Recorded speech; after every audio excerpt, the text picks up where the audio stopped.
That's why beer's better than wine, really. I mean, I'm just going to lay it out there. Yeah. Because there's just so many. Like, I'm just going to, hold on. This is your opportunity.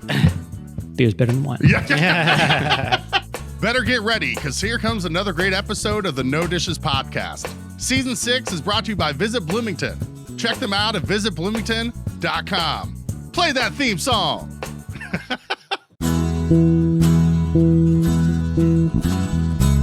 Hey, say, honey, let's go out to eat.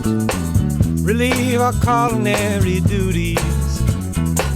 With all these restaurants to sweep us off our feet, they're bound to turn us into foodies. No dishes, no dishes, no dishes. We'll have a bottle of wine, relax and have a good time. No dishes, no dishes.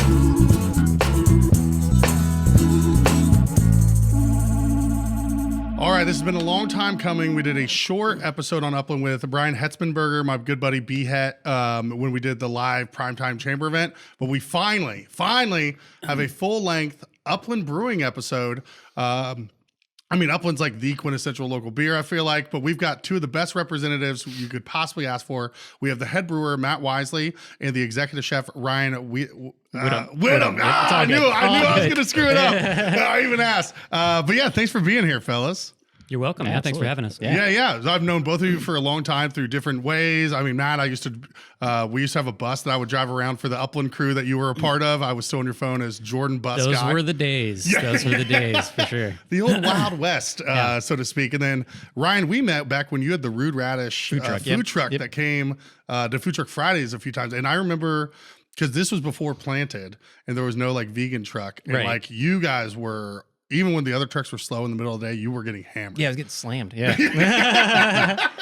So yeah, I want to dive into that. We got plenty of time, but yeah, glad you guys are here. You brought beers.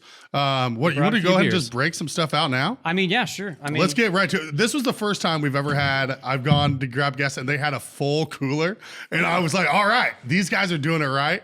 I love it. I told them the Garrett or I don't drink, but we can still smell. We're gonna hit it heavy to start here. So this is everybody knows Dragonfly, but now we got 19.2 ounce cans. I was gonna say, so I tall thought I'd boys. bring that out to show off. Nice. Yeah, well, that's even seems like bigger than a regular tall boy. That's big. 19.2. You see these at some gas stations. You see them at some venues. We're just starting to sprinkle them out just a little bit, but that's like the go-to shifty beer right now. I love it. Yeah, I mean 6.7%, 19.2 ounces. That'll do. Yeah. That'll get you from A to B. Yeah. So I'll just go ahead and bring everything out. I brought a little bit of everything. Yeah, I love it. I'm here for it. Let's go. So we'll do the heavy hitters. This is kind of in order of CV. Who's your lager? I want to get in that story of the CV. I know that's a fun one. Didn't you buy that recipe from? Grab a wheat. Oh, no, that's right. The quintessential. I forgot to grab a wheat. Yeah. Well, wasn't it back in the day? People would just say, "I want a," and like. And what did they say? Like they thought that was the only beer Upland made. They want an Upland. So that's what it is. Yeah, give me an Upland. It'll be at beer festivals. Still to this day, someone will come up the Upland booth and they'll say, "Give me an Upland," and you know, yeah. Right, so. I love that. Juiced in Time. We got 2 of Tarts, which is excellent. Patio Cat. These are all ones that I was able to have back in my drinking days. Bad Elmer's Porter. Use that. Do you still use that for some barbecue sauce? We use it for a barbecue sauce and our poutine. Oh, no. Dude, I saw you guys did a poutine. Yeah. I have yet to have it. Because, I mean, one of the things Upland's always been known for is the fries. Yeah. So it's like, it makes sense that you're doing a poutine now. For sure. Fries and the nachos. Yeah. The nachos, for sure. Back when I was just a customer, that was the go-to. Oh, they're still, I would venture to say those still might be my favorite nachos in town is the Upland. The blue corn tortilla chips. Oh, yeah. The melted cheese, the fresh jalapeno slices, which I'm kind of a baby. And I will pick off some of them because it really lights you up. Ooh, what do we have some unlabeled exclusives? So these are actually for you. So we have a non-alcoholic option. Oh, let's go. G-Man. We've got a hop water now that's it's out in the retail locations, so you can find it. And it's at the pub right now, right? I know it's at most of the hospitality locations.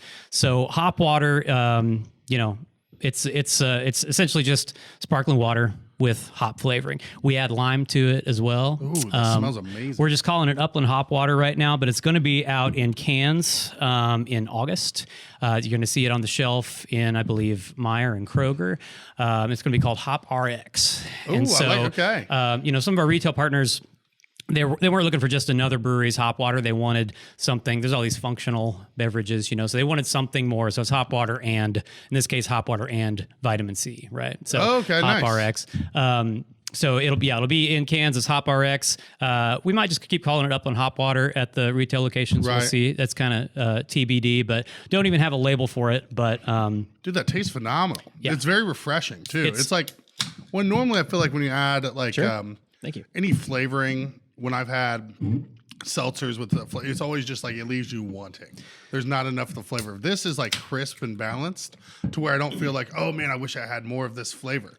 It's like I feel like I could actually drink a whole one of these. Yeah, and we're very particular about if we're going to use an extract of flavoring, it's got to be essentially just you've taken whatever that thing is and squeezed it out. So the hop extract is nothing but oils and terpenes and things that come straight from hops, and then the lime is anytime you use a natural citrus extract, you're essentially just doing that. You're squeezing it out of the zest. So it's the same thing as if we put lime zest right into it. So it's all natural flavors, and then that little bit of vitamin C, and that's about it. Sweet. I feel healthier already. I'm just like, man, I'm ready to go. I'm ready to take on the world. Well, cheers, fellas. I don't usually get a cheers. I feel so hip and cool with the unlabeled can. I'm just like, no dishes exclusive. And you can drive with it, You don't have to explain yourself. You just show it off and see if you get pulled over. You're like, it's a hop one, Hop RX. Well, yeah, thanks for bringing that. That's awesome. I was expecting, because when we had Heartwork on, I was sniffing some of their beers. I'm just like, this smells great. This because you can still get so much from the nose without actually drinking it. Yeah, for sure. So what's your personal favorite out of all these, Matt? I'd say the go-to is probably Campside. Yeah. Because when you've been brewing for 12 years, and this is the same case with a lot of guys at the brewery, you're looking for something you can drink a few of and still be able to, get up the next day and survive. And when you're 43 years old, that's going to be something of lower ABV. So, it's still got a lot of the flavor if you're going to drink a fuller like IPA, but it's lower ABV and not so low that you're sitting there drinking it and just getting tired. It's not like a 3.5%. Yeah. Did you guys, or are you still doing like a Dragonfly Light? So Little Dragon. We're not currently making that right now. We'll probably do smaller batches for hospitality in the future. Anything's up for grabs. Anything we've made in the past might come back again. Little Dragon was actually our winter. We moved it into our winter seasonal slot this past year, but the upcoming winter seasonal slot is going to be Double Dragonfly. Oh, there we go. Which so Imperial IPA. It used to be sort of. Honestly, double Dragonfly, really thick and malty and rich. This will be a different recipe, though. So it's going to be more of a West Coast style. People have had Coastbuster before. It's going to be closer to Coastbuster, but we're going to be putting out that name again, Double Dragonfly. So that'll be the winter seasonal. We're going to do a small batch of that coming up. I think probably should be in the middle of August or maybe September. People will be able to taste it beforehand. The Community Kitchen Chefs Challenge returns August 3rd at Ivy Tech. This Iron Chef style competition pits defending champion Dan Thomas of The Elm against two local competitors. Chefs will have 1 hour to prepare 3 dishes using a secret ingredient. Attendees will be able to try one of the 3 dishes from each of the 3 chefs, and judges will determine who wins the competition and the Golden Spatula. All proceeds benefit the Community Kitchen's hunger relief efforts. Buy your tickets today at monroecommunitykitchen.com. Yeah. I always, back when I was, when I first turned 21, did the Century Club at Yogi's. Did it in like 8 weeks, no big deal, casual. But like my favorite beers were always double IPAs, like Hop Slam, brewed with honey, the high ABV. Again, you're not just getting tired, drinking, not feeling anything. Yeah. And I love the double Crooked Tree. I think it was like 13%. I don't know if they still make that one. What's going to be the target ABV on the double Dragon? Should be right about 8%. Okay, so that's nothing crazy. Yeah. It's over the cusp, and at a certain point it just gets sweet and rich and just overpowering, and and it's also more expensive too to add more grain. So 8% is enough. Really, it's enough. It's like, Jordan, maybe that's why you're not drinking anymore, is because you had to have 10%. Ryan, do you have a favorite one of these that you and the kitchen crew get down on? For me personally, I really like the CV. It's always been it's been the first thing that I discovered from Upland. Oh, nice. Yeah. And then Two of Tarts was one that I really fell in love with. It's kind of been like switching back and forth.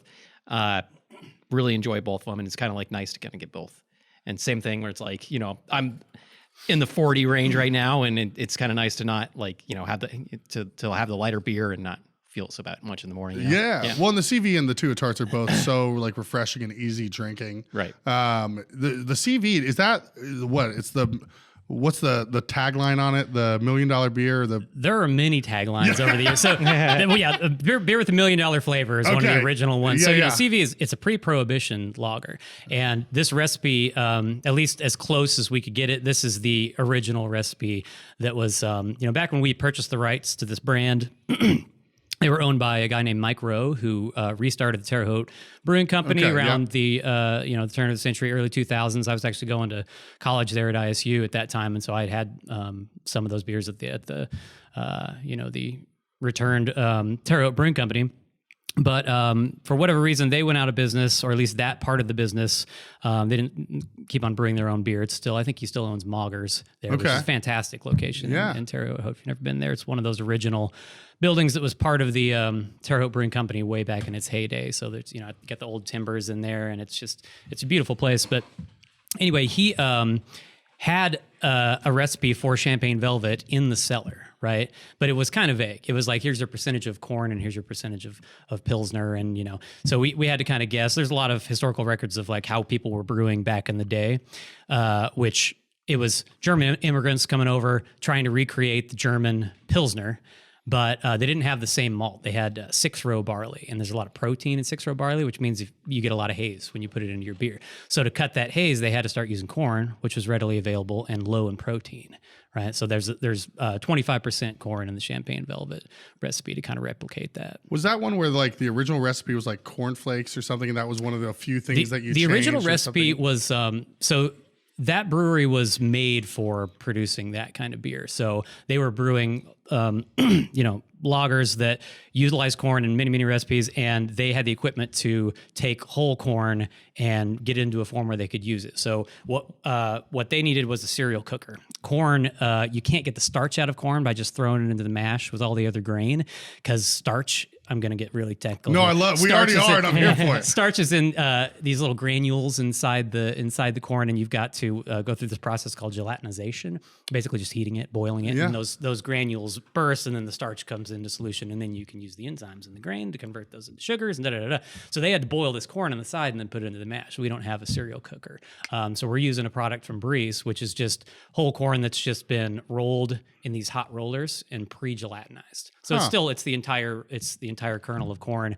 Unlike something like, mass-produced light American lager, they might use like a corn syrup or essentially just sugar from corn. Right. You're not getting any flavor from that. You get the actual flavor from the corn in the pre-prohibition Pilsner. Oh, I feel like, as technical as that was, I feel like that was a great way to break down the difference between CV and a mass-produced light lager. Sure. And then, just the style itself. Pre-prohibition, people were drinking more flavorful Pilsners in general. So it's a little higher ABV, 5.5%, compared to American Light Lager now, which it did turn into an American Light Lager after Prohibition and went through several different iterations. A little more hop character, and then that corn flavor for sure. And would you say that it is probably for someone that comes into, one of the retail location or hospitality, as you called it, looking for a Bud Light, a Miller Light, you always point them towards CV. Yeah, it's the gateway for sure. Yeah. And that's how we get them hooked. And people that aren't craft beer drinkers, or even people that aren't beer drinkers, like one of the messages we always try to get across is there is a beer for everybody. Right? Oh, absolutely. There's such a wide spectrum of beers. If you're a Bud Light drinker, you can drink Champagne Velvet. If you're a cider drinker, you could try one of the tart beers. If you're a wine drinker, you try one of our beers from the wood shop. Yeah. There's something for everybody. Unlike wine, that's why beer's better than wine. Really, I'm just going to lay it out there. Yeah, because there's just so many. Like, I'm just going to hold on. This is your opportunity. Beer's better than wine. Yeah. Sorry, not sorry. Yeah. Well, I think too. On the note of like, there's a beer for everyone. The Two of Tarts is one that's like, I don't think it's overly beery. Like, if you don't like beer, try the two tarts, Yeah. and you might be like, "Oh, this is great! I would have had no idea." Yeah, the passion for it really dominates. Yeah, it's very approachable for if you're not a big if you don't want the huge hop characteristics, you're gonna be very happy with that. So Matt, you've been with Upland for a while now. 12 years, yeah. You've kind of worked your way into the head brewer role. Yeah. Can you kind of walk us through that process of how you got to where you're at today? Yeah, well, I mean, I started as a home brewer, in probably 2003 or 4 in college at ISU, and I was in music school. We lived with some guys and made some terrible beer, several batches of terrible beer, but we liked it. We drank it because that's what there was. I was a band director for a couple years after that. Wasn't brewing for a few years.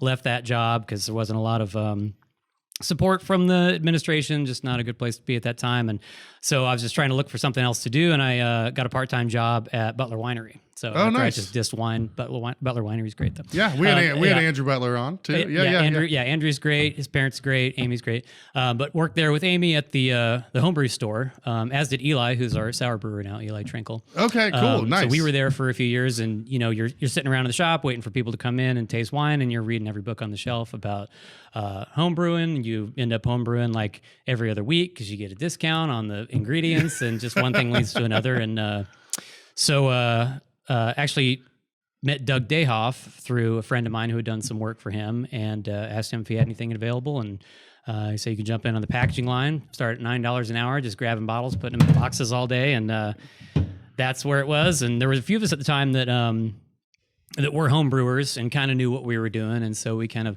moved up to assistant brewers pretty quickly. And then, you stick around long enough and people leave, and you're the only one left that knows what's going on. He's like, and they have no choice. Yeah, no, but there's a few of us. There's 3 of us now that have been there 4 of us are. They've been there for a long time. So Bender, Bender. Oh, absolutely, yeah. He's great. He's the head of maintenance. He's been there longer than I have. Adam Covey, who's now the operations manager. So he's kind of lording over all of the things that are more of a pain in the ass than the stuff that I have to deal with at the brewery. And then Eli, he's been there I think he's been there 12 years now. Oh, wow. Yeah. Okay. Mm-hmm. Better business, better community. For over a century, the Greater Bloomington Chamber of Commerce has been a cornerstone of business growth and community development. They are dedicated to helping local businesses thrive. Their business is all about your business. Join the Chamber today. Call 812-336-6381 or visit chamberbloomington.org to learn more.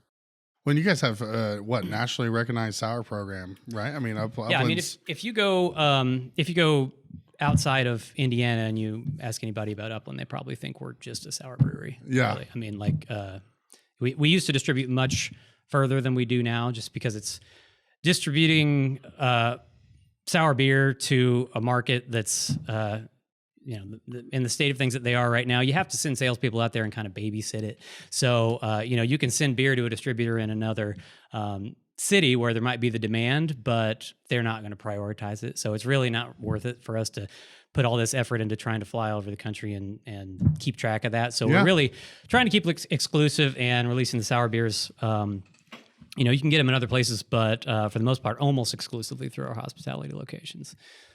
So people drink a lot of sour beer, especially in our Fountain Square location. Okay, I can see that. And then they'll take home bottles that they buy directly from there. I think I've probably been to that location the second most behind, 11th Street, the original brew pub. Yeah. Which, I mean, how many hospitality locations are you guys up to now? It's quite a few. 8? Yeah, I want to say 8. Carmel, I'm glad you had that quickly. Yeah. What, Carmel, Jeffersonville, Fountain Square, Broad Ripple College Avenue. 82nd Street, Clay Terrace. Oh, 82nd. Oh, and man, I forgot about Clay Terrace too. Yeah. Yep. Man, taking over one by one. I love it. Yep. Do you know what Upland is as far, because if my memory serves me correctly, which it rarely does, I feel like it used to be Sun King, Three Floyds, and Upland as far as barrel production. Is that kind of Three Floyds is the most, is the highest, and then Sun King than us. Yeah. Okay, cool. Hey, kind of close. I'll take it. Thanks. Yeah, score one for the good guys, huh? Yeah. Ryan, let's pivot to food. We're going to bounce back and forth here. There's so much on the brewery side to cover, but I've been raving about the Upland tenderloin as long before I moved to Bloomington. We would go to Upland. That's where we went to eat. The 2 places that I was big on eating before I moved down here was Buffalo's and Upland. Those were like the things like, oh, I'm in town, I'm visiting friends, I got to go to Upland, get a spin dip, and a pork tenderloin, and I have to go to Buffalo's and get the sweet barbecue on the original wings. So you said, so you're the executive chef, how I've kind of known you at 11th Street, but you were telling me before we started that you're kind of growing your role. Yeah, a little bit. I'm starting to go a little bit more of a regional route, kind of just doing some different work for all the locations, just kind of like making sure things are uniform, all that fun stuff. We're also looking at opening another location in Columbus. It's kind of specializes just in pizza, and we're going to feature a lot of the beers and stuff like that. So that's another one of the responsibilities I've got at this point. Nice. Yeah, dude, the Pump House. I drove out there. We were doing ice cream and lemon shake-ups at the Columbus fireworks. Oh, nice. And was driving by the Pump House, and I was pointing it out and just be like, you need to go in there. It's so incredible. What the Morvex did to turn that place into what it is so just cool. They've done that all over Columbus. Yeah. But I love it. It's right on the side of the river. But I had no idea that there was potentially, is that a breaking news exclusive? It might be. Oh, let's go. Karen, we need to get that horn. Anytime we have a no dishes exclusive. But yeah, so how have you worked your way into that role within the company? And how long have you been with Upland? Not nearly as long. Not 12. I know it's not 12 years. Yeah. No, I started in 2021, and I actually started in Columbus because I was building my food truck at the time, and I was looking for a little extra money on the side. So I put in an application to be just a line cook at Columbus, and I met Chad, who was running that restaurant at the time. And I just, told him what my plan was, and I was probably going to leave in a few months and go do my food truck thing. He said, all right, you're on. And so he let me work nights there and did my food truck thing and built that thing up. Came back because it wasn't really picking up at that point. So I did a few more shifts here and there. Then it started picking up a lot more and took off doing that. And then we packed that whole thing up for the winter. Saw an ad come up for the executive chef spot here in Bloomington. Just thought I'd give it a shot just because, and got the job, started up, and here I am now. Just stuck with it. Yeah. So the food truck we mentioned briefly earlier, it was called the Rude Radish, and it was a vegan food truck or trailer. Yeah.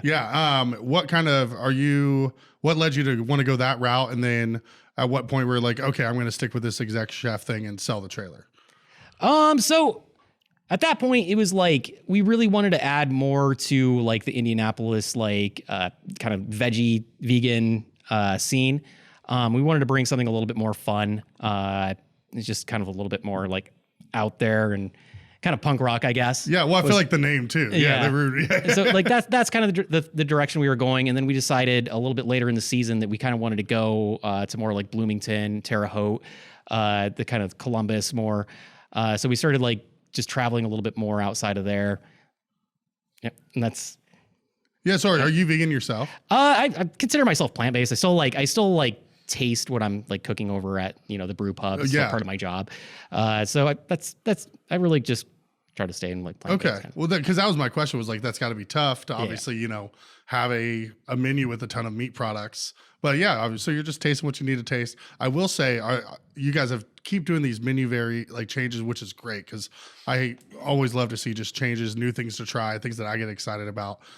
Some of the best tacos I've ever had are those duck tacos. I think they're like $30 now, but it doesn't matter. They're so good. Can you kind of explain are those still on the menu? We took them off last season. Okay. But they're still running at a lot of the other locations. Yeah. So how do you guys decide between because I know Columbus had always had pizza, whereas maybe Bloomington didn't. Yeah. There's slight variations between them. How do you kind of figure out this is the menu we're rolling out at all of the locations and what those variations are? I think it just kind of comes down to first of all, what's going on in the community. Is there a ton of pizza places going on? Also what the build is of the restaurant we're getting into. Do we have the space to do that kind of thing? And then, we just either decide we're going to do tacos or we're going to do pizzas. And okay. Yeah. You're like, we look at the market, dude. Yeah, pretty much. Yeah. Let's kind of go back to the beginning of Upland. And I think, Matt, you might be better suited for this question with your 12 years under the belt at Upland. That's not even half the full age of it, though. I know. Yeah. Was it 98 or 98, so? Yeah. Okay. So we're 26 years coming up on in August, I believe. I was an early patron of Upland. When I was just able to drink, that was one of the first places I was going. But yeah, it's changed hands a few times. I don't think there's anybody who No, nobody's been there the entire time. Right. For sure. Yeah. Well, because there was the initial group. I know my buddy Russ Levitt, I think, was one of the original guys. I know Dayhoff had it forever with a few other guys involved. And I think now it's just Adam and the Morvex, as far as I know. So a lot of people don't know Chocolate Moose and Upland are kind of sister companies in a way where we share a little bit of ownership. And I always think that's like a fun thing to do. I don't know if Upland likes it, but I love it as Chocolate Moose. We're like, oh yeah, they're like kind of our coworkers over there. And we're all like working for we're two quintessential Bloomington brands. There you go. Doing very different things. But when I think of, especially because like I said, when I first came to Bloomington, Upland was like one of the big things that I always saw. And you guys, I remember one of the times I drove that party bus was to like this release when it was like it was like the new Midwest, or it was this whole... Oh, the other Midwest. The other Midwest, we went through a rebranding. It was a whole... and there was a whole diatribe on the bottom of all the boxes about the other Midwest. And, is that still ongoing, or did you guys move away from that? I think it's in some places. Yeah, I mean, we're always trying to, change it up subtly now and then. So, any one marketing strategy eventually kind of rises and falls, and something else replaces it. Yeah, very rarely do you just ride the same thing. Like, we can't all just have the kernel that we lean back on. Even then, KFC's mixing things up too, I mean, some things never change. Dragonfly, Champagne Velvet, Campside's kind of been around for a long time. Upland Wheat, I can't believe. So I was looking at the retention cooler of all the options that I had, and I think I must have just glossed over wheat because we're using PS labels on them right now, and it must have been a blank can. I didn't even see it. Oh yeah, anyway, what are PS labels? How much are you paying for your restaurant's business insurance? What's affordable for your needs? What does your agent do for you that isn't just policy writing? Tony Brown with First Insurance Group has a keen eye for the policies all restaurant owners and operators would love to have. Tony provides risk management and other HR resources free of charge as your agent. Tony has no waiting period for loss of business coverage starting from day one, minute one, unlike other carriers' 72-hour waiting period.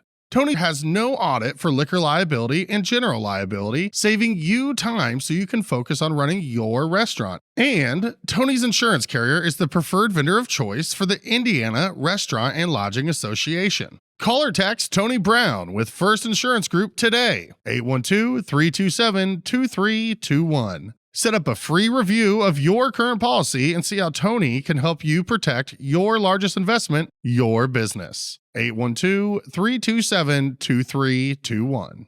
Talk about weeks. We just won a medal at did you really? The World Beer Cup, which is kind of a big deal. So that's definitely a big deal. Yeah, and we're getting ready to sort of re-release wheat. It's had some subtle changes to the recipe over time. A couple years back, we dropped the ABV from 4.7 to 4.4. We changed the yeast a few times.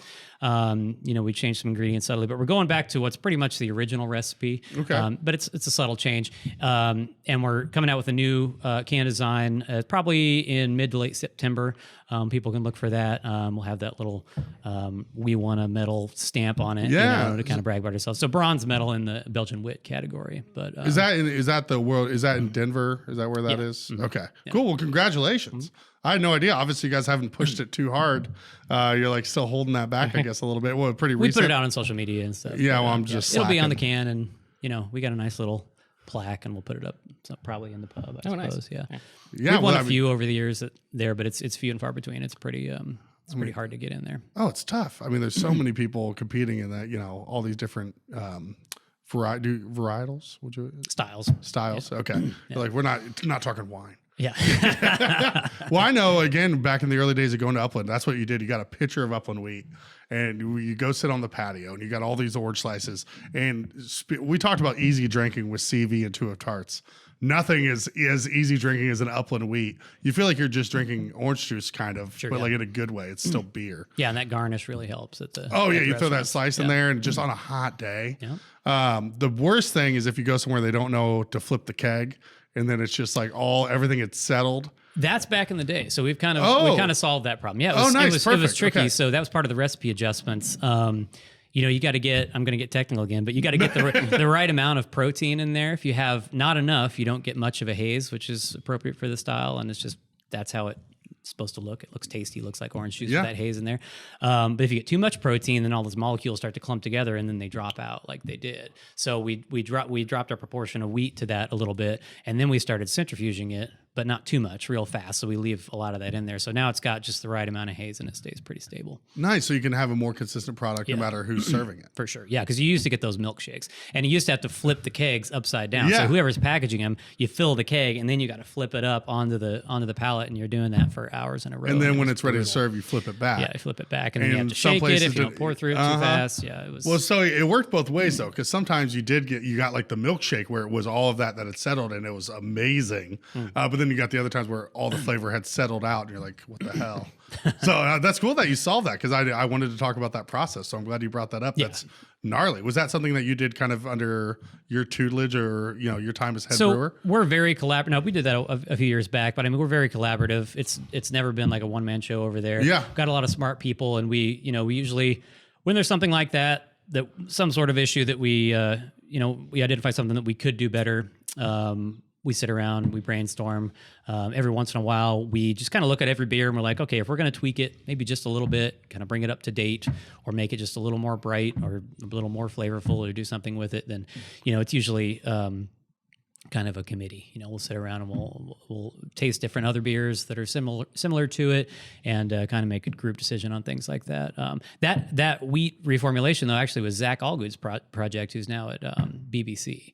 So he did a lot of that early work on updating that recipe, and now he's making a lot of great beer over at BBC. And if you want to have a great podcast, you get that guy in this chair, so he's a party, man. I had him and the Franklins on, and they were, I think, the last audio episode we released before we switched to all video and changed things up. But I do need to get BBC back on here now that we're a little more visible, or visible at all, as opposed to just listenable.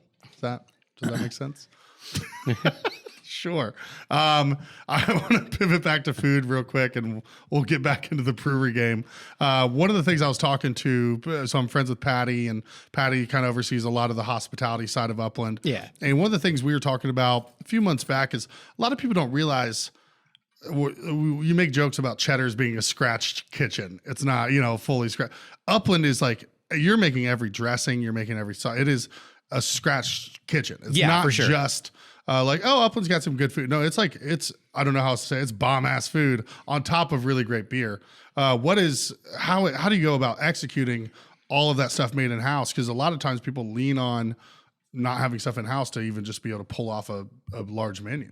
No, we definitely we've got a really good prep team. Everybody's got to chip in and help out, and we all have to just kind of realize what we're doing there, and it does take a lot, but we just got to train everybody, get them all up to speed, and then really everybody takes pride in it for the most part. I think we all, we all come together and we make it work, and at the end of the day, we like, that's one thing we definitely like to pride ourselves on is we make it all in house. So, yeah, I think that's I think those are the two keys for sure, is taking pride in your work and processes. Yeah, you need to have in order to execute that big of an undertaking, you need the processes. Right. One of the other things, I've mentioned the tenderloin, I mentioned the spin dip, but I think you guys won best burger in the Bloom magazine. Yeah. Chocolate Moose also won best sweet. What up?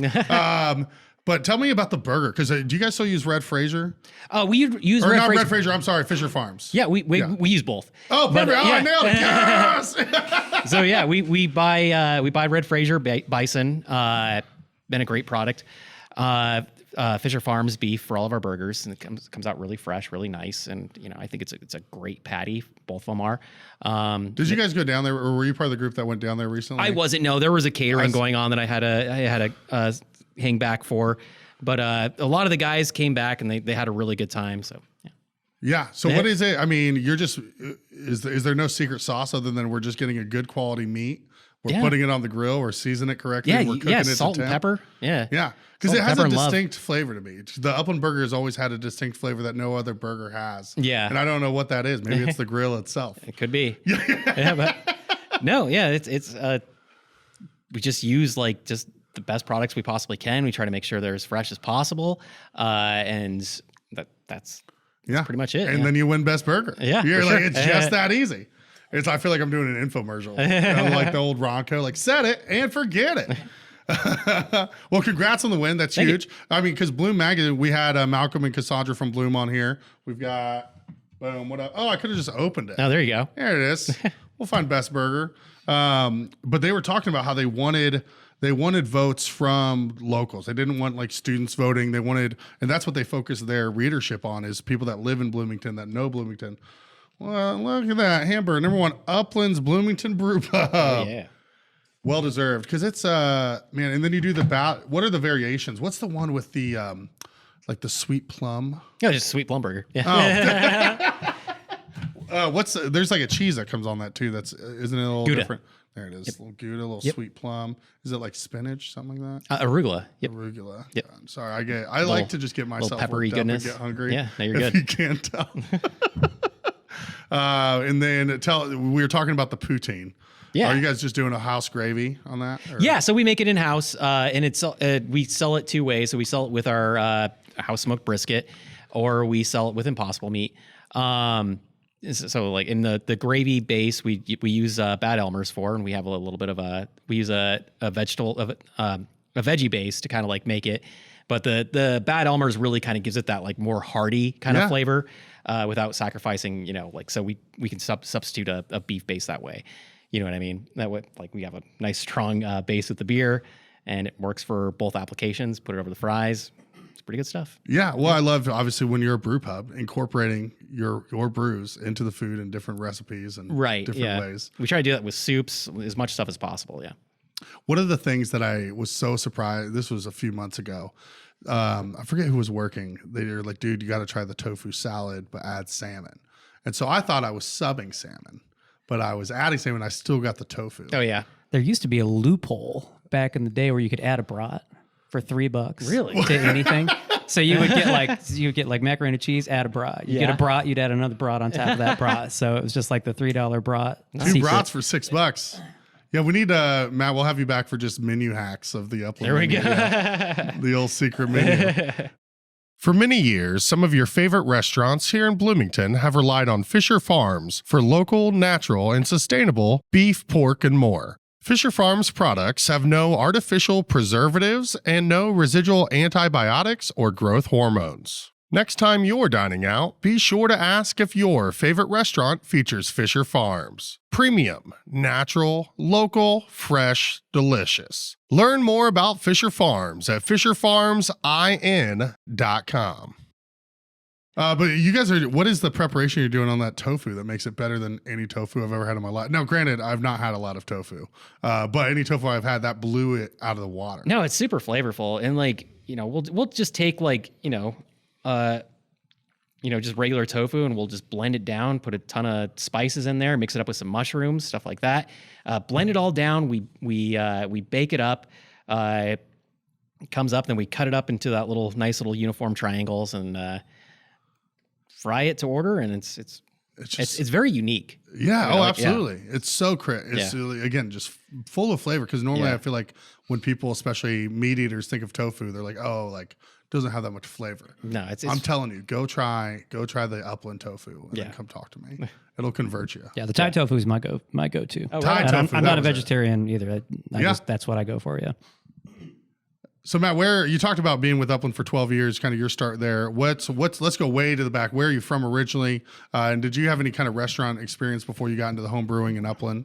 No, I'm from just down the road in Spencer, another great brewery down there, Civilian. Yeah. One of my best friends since first grade, Ben Williams and his wife Kylene own that place. And they do amazing food too. Amazing really food, great beer. Yeah, so get down and check out Civilian. But no, I went to high school in Spencer, went to Indiana State for music school. Like I said, I was band director for a little while. Didn't have any experience in any restaurant ever. I've never worked in a restaurant. And you seem happy about it. There's just something about fermentation that's really interesting, right? Yeah. Or like all the things that people used to must have thought was just magic, that you put these ingredients together in a certain condition, and then something happens, and then you get this totally different other product. So that and then just the fact that there's, like I said, there's so many different options, different styles of beer, and there's always a challenge of trying to make better beer. That's kind of what got me into continuing to homebrew, is like, I can do better than this, I can do better than this, and you learn a little bit, you try that, you learn a little bit more, you try that, and there's just this always elusive, perfect beer you're trying to get that you never really get to. It's always chasing the dragon. Yeah. Yeah, that's we just had Amber on with Mama Duke's Wine, which will come out the week before this. She went to Owen Valley, so back-to-back Owen Valley grads representing here on the podcast. What about yourself, Ryan?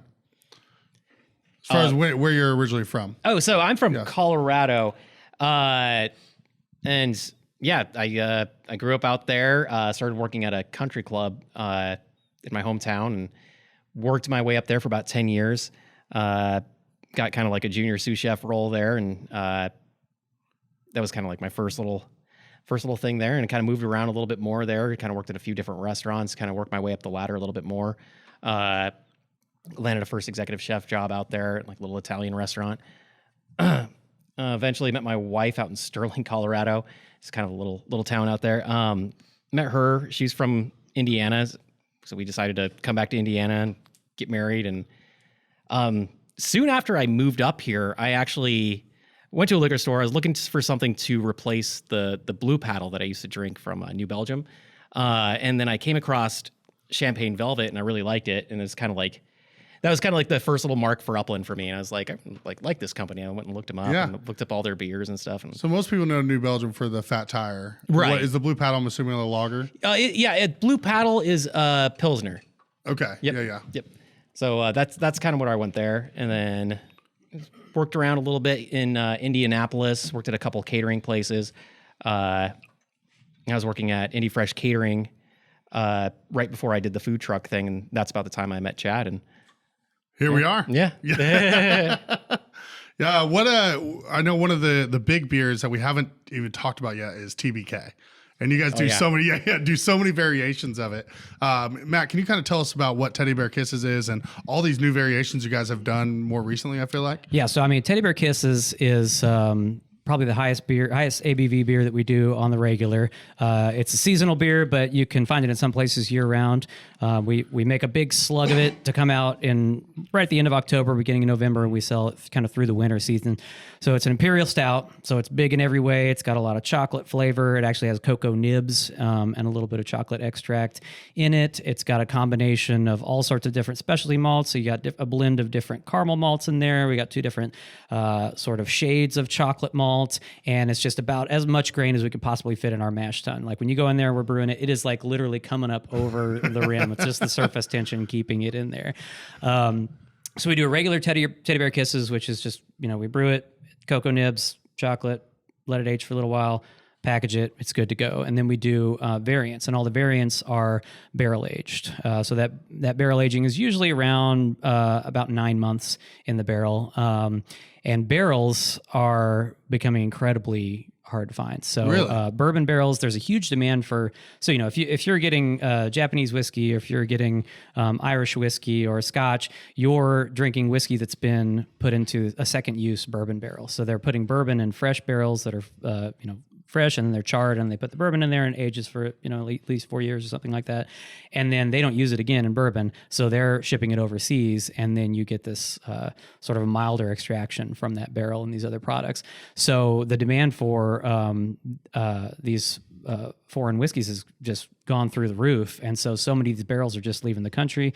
These big distilleries don't want to deal with tiny interactions with breweries. They're just going to default to a broker. We used to be able to pull up to Willet, bring our truck, and they would just load us up, and it'd be like $85 a barrel. And now it's like $300 for one bourbon barrel, which fits 53 gallons. And that's just happened over the last several years? Yeah. I mean, it went up $100 from last year. So we were almost not able to do it this year because, like I told the barrel broker, I was like, dude, this would be more than all the cost of all the ingredients of the most expensive beer that we make, just to put it in the barrel. Yeah.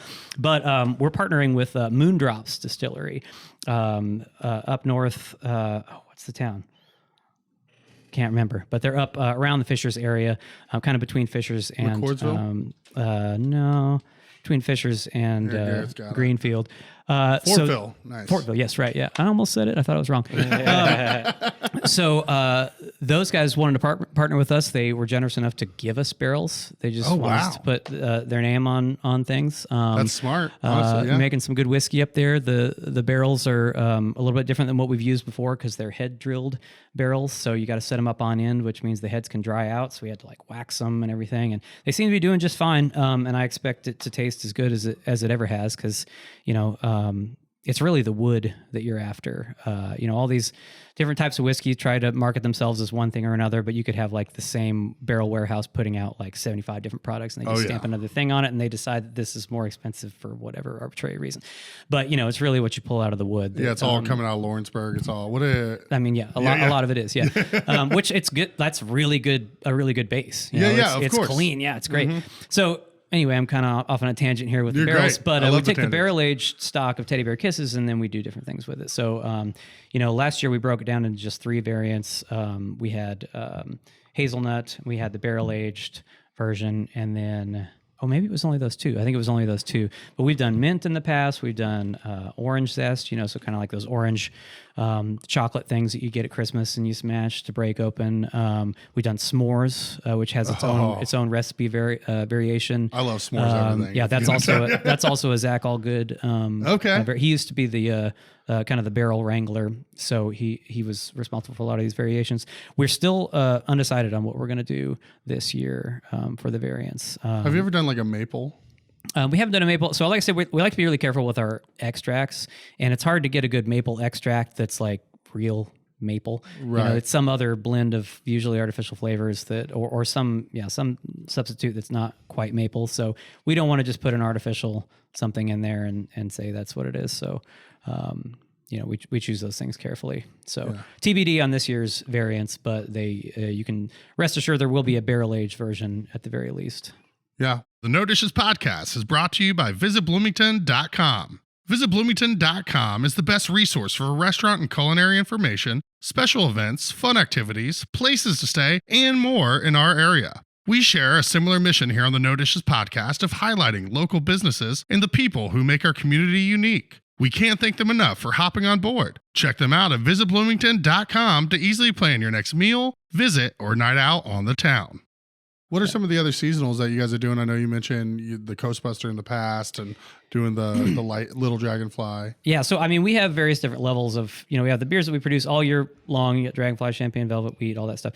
And then we have this, the seasonal tier below that. So, we have Patio Cat out now for the seasonal. So it's kind of like a session. We have Juice in Time, which is our hazy IPA. This is kind of like a session version of that, and we add guava to it, so you get that tropical flavor from the guava. I think I tried that because that's only been out for a few years. I think we're on the at least 4th year with that one. Yeah. Okay. So it's fairly new. Yeah. But I remember having it was great, and I just saw the like you guys did a promotion where you had people took pictures of that can with their cat. Yeah. That's great. I'm always getting on the marketing team. I'm like, when are you going to do the Patio Cat? That's awesome. Last year they did it to where you could enter anything, so people had like turtles that they were dressing up and stuff. This year there was a cat doing a beer bong, maybe photoshopped. Oh, there was. I did see that one. Cat doing a beer bong, but like Ploppy Plopperson, the fat cat that was just sitting there, was my favorite. We picked like 4 favorites. And then right now we have a tiny batch that we put out for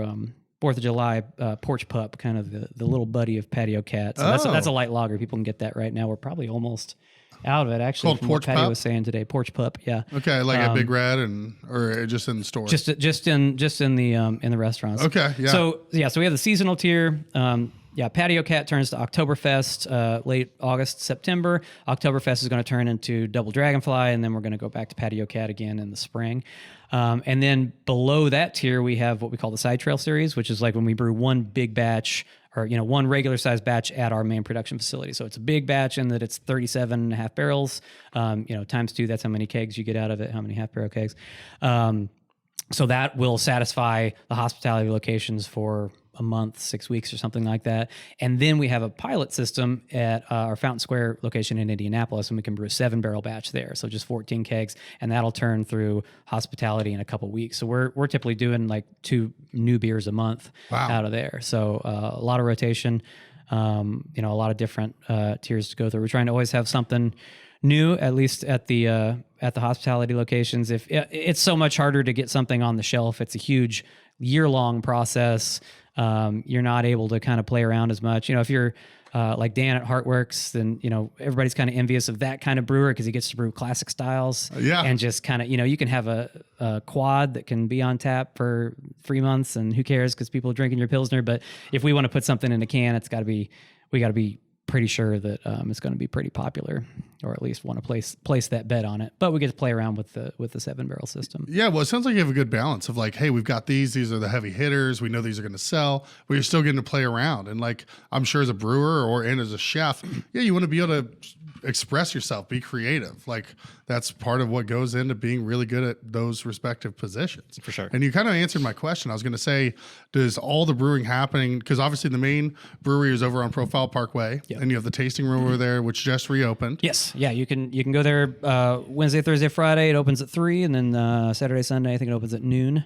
So it had been closed all through COVID. So 4 years, we did a little bit of remodel out there, and it's we're drawing a good crowd again. Sweet. Are you encouraging people to knock on the window and try to wave at you back there?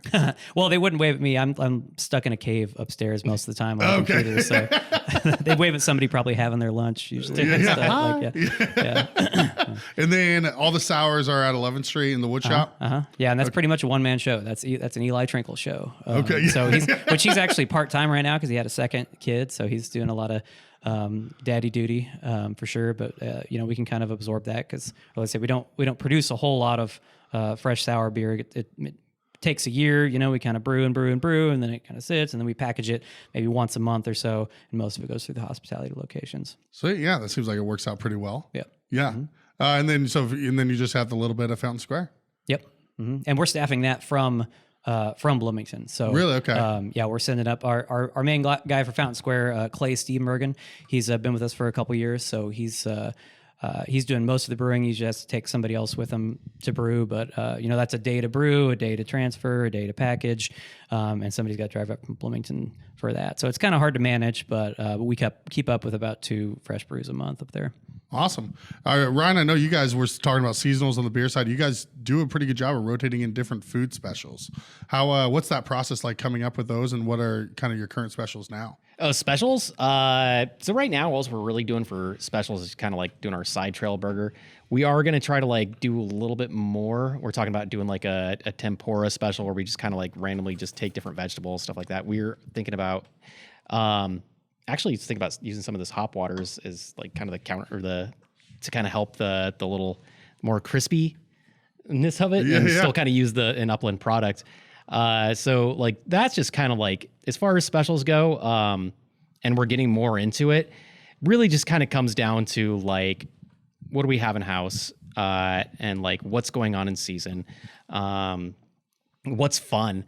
That's a big thing. Like we definitely like to keep like all of our specials just kind of like more fun and joking names and just kind of random stuff. Not take yourself too serious. Right. Yeah. Sweet. And then you guys are doing brunch again, is that right? Or yep, you brunch stopped is going for a on. little bit? Or we've been doing it since I've been there. Okay, yeah, because I remember when you guys first rolled it out, and I went and I got really lucky. This was back when I was writing my reviews all the time, and I don't really write them too much now. But I went over there. It was like the second weekend I think you guys have been open for brunch, and I just got like the best photos I've ever taken, just because I got perfect natural light coming in. Everything was plated perfectly. Oh, nice. And it was all just like so delicious. I texted Patty. I was like, dude, you guys killed this. Like so good. So what are the brunch hours if someone wants to come have brunch like at 11th Street? So we do 11 to 2 Saturday, Sunday. Okay, cool. Yeah, that's pretty standard, I feel like. Mm-hmm. The Bloomington Town Planner is a community calendar owned and published by local residents John and Sharon Martin. Mailed out to Bloomington homes in December of each year, it features school schedules and community events. And don't forget the coupons at the bottom of the calendar. They'll save you money and help you decide on the next restaurant or retailer to check out here in the Bloomington area. Town Planner also has an online calendar which can be found at townplanner.com. Make sure to sign up for their weekly e-newsletter so you can stay on top of all the fun events going on around town. Yeah, that's I'm one of those people though where like I always wish some places would just go till 3 because I will like it won't be till like 1:30 and then I'm like, well, I'm not gonna be that guy. You know what I mean? By the time I get there, I'll be 1:45. We get a last good little push at the end, and it's we're still open, so it's okay. Yeah, exactly. Yeah.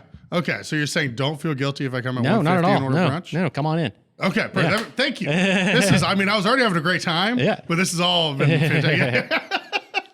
All right, so what do you guys kind of see the future? I know this is a loaded question, but the future of Upland, where do you see things going? What do you see your roles? Like, do you just think you're going to continue to be the head brewer, and maybe are there any different directions you want to see the brewing program go? I mean, for now, yeah. I mean, like I said, we're a team, and so it's not the kind of place where it's like the head brewer is telling everybody what we're going to do and where we're going to go.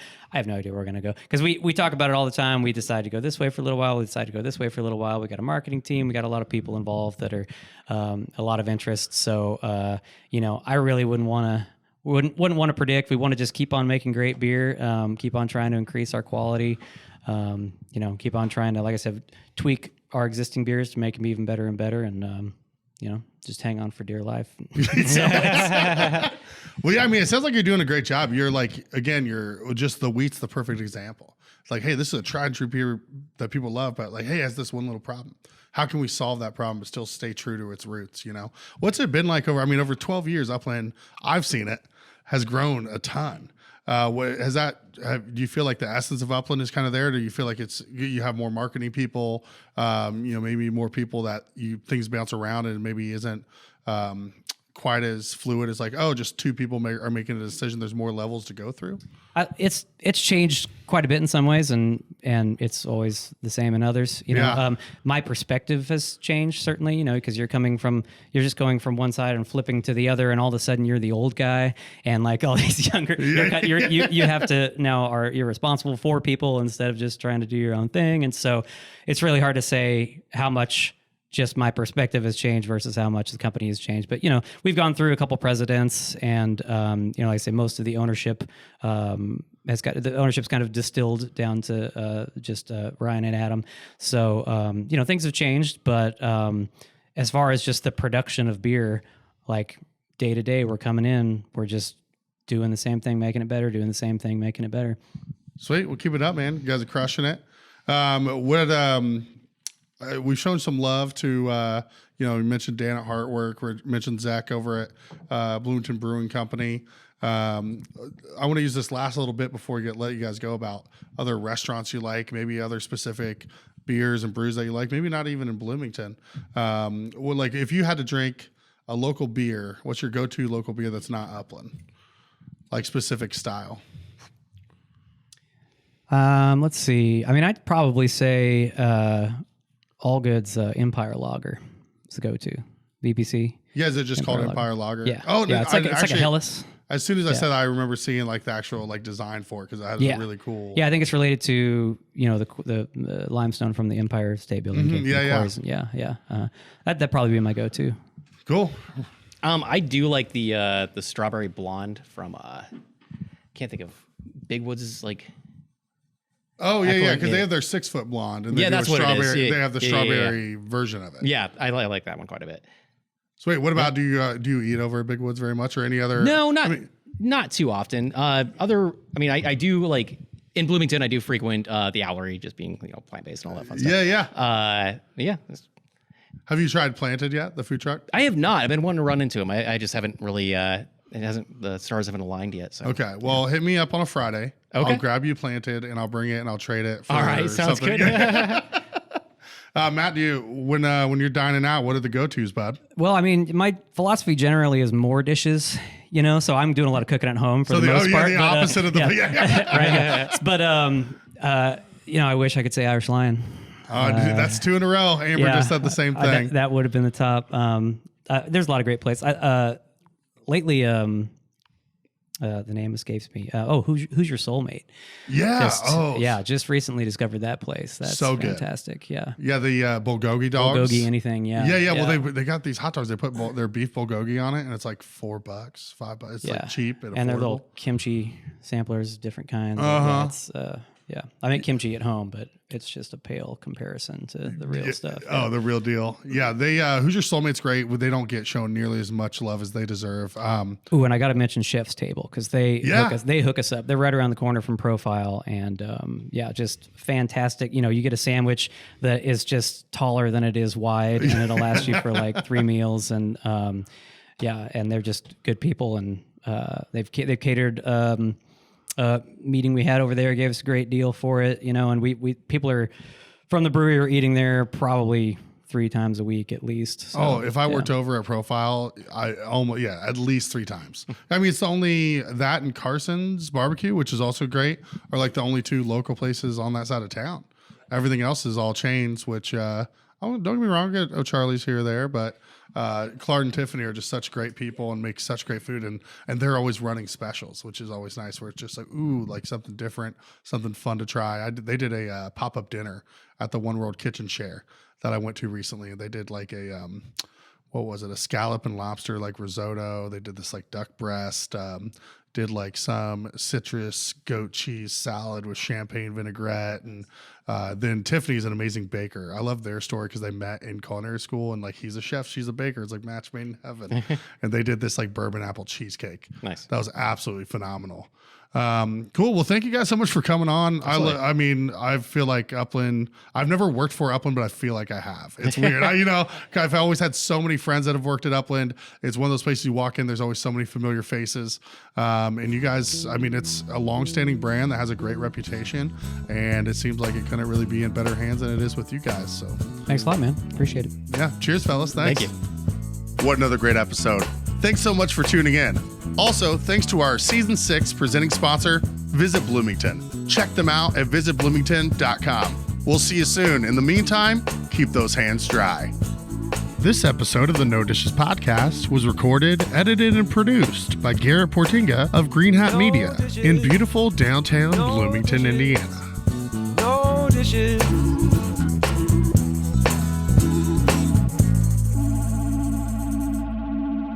No Dishes Media. No Dishes Media.